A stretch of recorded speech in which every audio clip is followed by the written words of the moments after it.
우리를 하나로 연합시키는 하나님의 은혜가 여러분과 함께 하기를 주의 이름으로 축복합니다.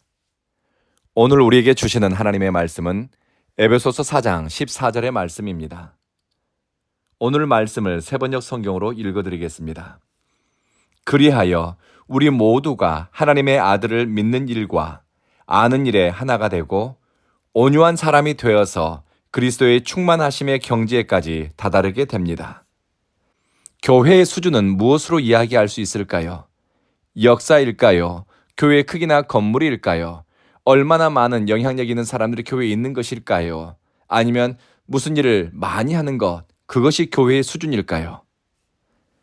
100년이 넘는 역사를 가지고 있는 유명한 교회 목사님을 만난 적이 있습니다.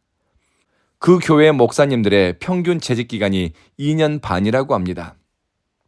그 교회는 100년 동안 하나님이 보내신 목회자와 함께 진중하게 믿음의 길 함께 동행하지 못하고 여차하면 이런저런 이유를 들어서 목사님을 쫓아내고 교회가 갈등하고 싸우고 갈라지면서 100년을 보냈다고 합니다. 여러분은 어떻게 생각하십니까? 그런 100년의 역사가 내놓을 만한 자랑스러운 역사일까요?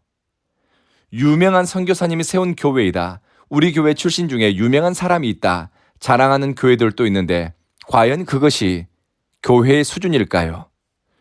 유명한 선교사님, 훌륭한 교회의 설립자에 대한 역사관, 박물관은 가지고 있지만 교회의 영적 저력은 사라지고 지역사회에 선한 영향은커녕 교인들 사이에 서로 선한 영향을 주고받지도 못하고 겉껍데기 이름만 붙잡고 있는 교회들도 여럿 보았습니다.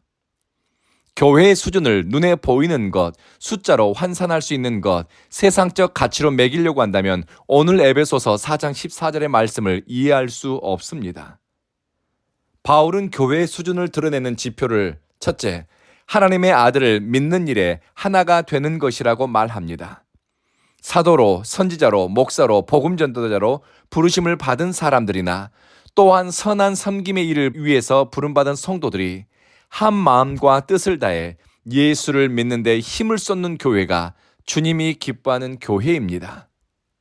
각자에게 주신 은사적 재능이 다릅니다. 사회적 배경이나 경제적인 수준도 다릅니다. 그러나 그 다른 것 때문에 서로를 견제하거나 헌신의 정도를 두고서 평가하기보다는 건강한 교회는, 건강한 그리스도인은 성도가 하나로 묶이고 연합하는 지점을 예수 그리스도로 삼습니다.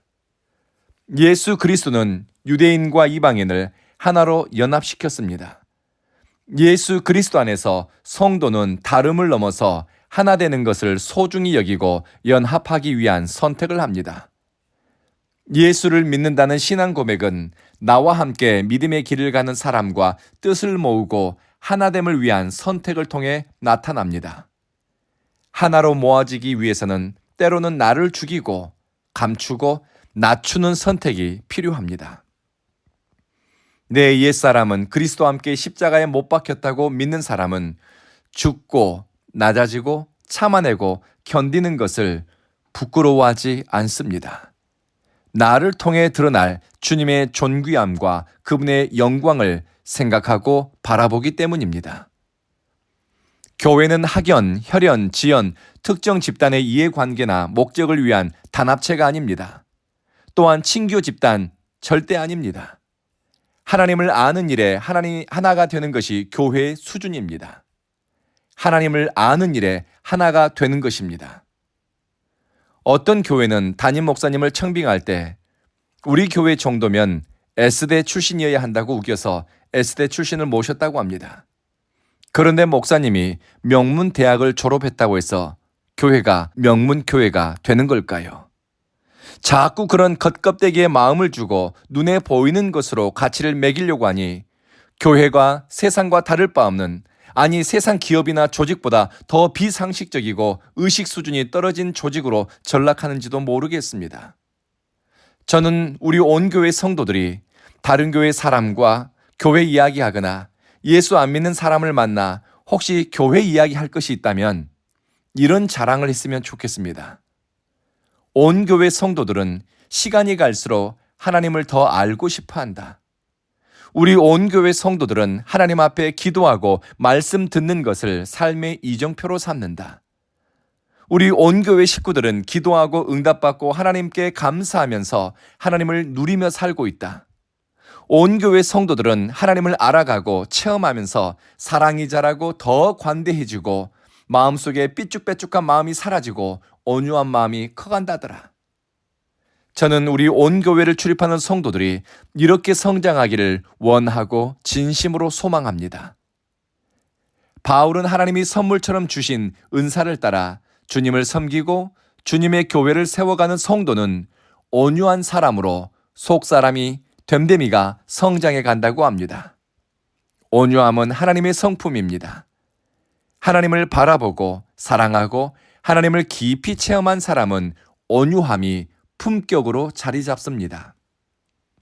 아무리 시시비비를 잘 가리고 잘잘못을 잘 따지는 것 같아도 말과 행동에 온유함이 없으면 그 사람은 마음 공부 잘못한 사람입니다. 어떤 사람은 욱하면 감정을 격하게 표현하고 사람들에게 상처를 주면서 자기는 뒤끝이 없는 사람이라고 아무렇지 않게 지나가는 사람도 있습니다. 성경 잠언은 과격한 말을 피하라고 합니다. 절제되지 않은 감정에서 나오는 과격한 말은 분노를 일으키기 때문입니다.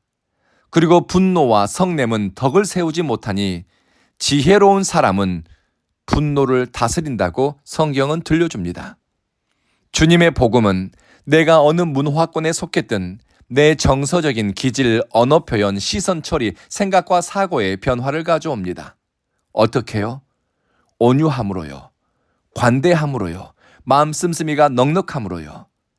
우리 하나님 아버지가 온유하시고 죄인들을 받아들이시고 수용해 주신 자비하신 분이기 때문에 하나님을 알아갈수록 온유함이 품격으로 삶의 태도로 자리 잡게 됩니다. 그리고 궁극적으로 그리스도의 충만함에 이르는 것입니다. 제 기도 제목이고 간절한 바람이 있습니다.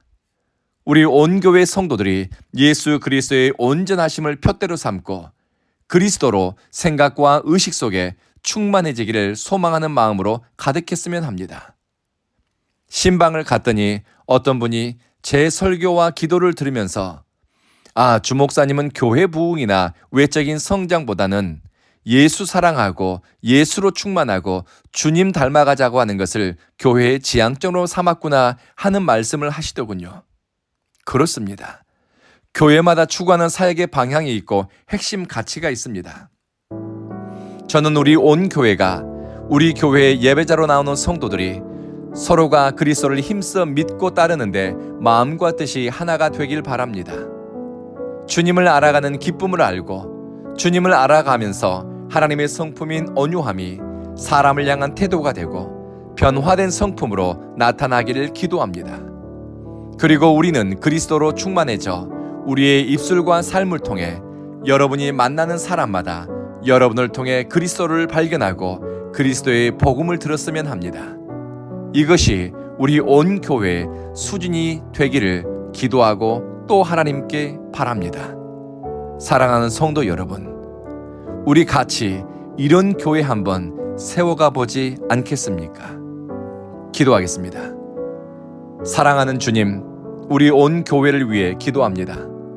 온 교회에 예배자로 나오는 이들은 그리스도를 믿는 믿음의 하나가 되고 이 믿음은 우리를 성숙한 삶의 태도와 그리스도를 닮아가는 인격의 변화로 이어지게 하소서. 온 교회에 출입하는 성도들은 하나님을 깊이 알게 하소서.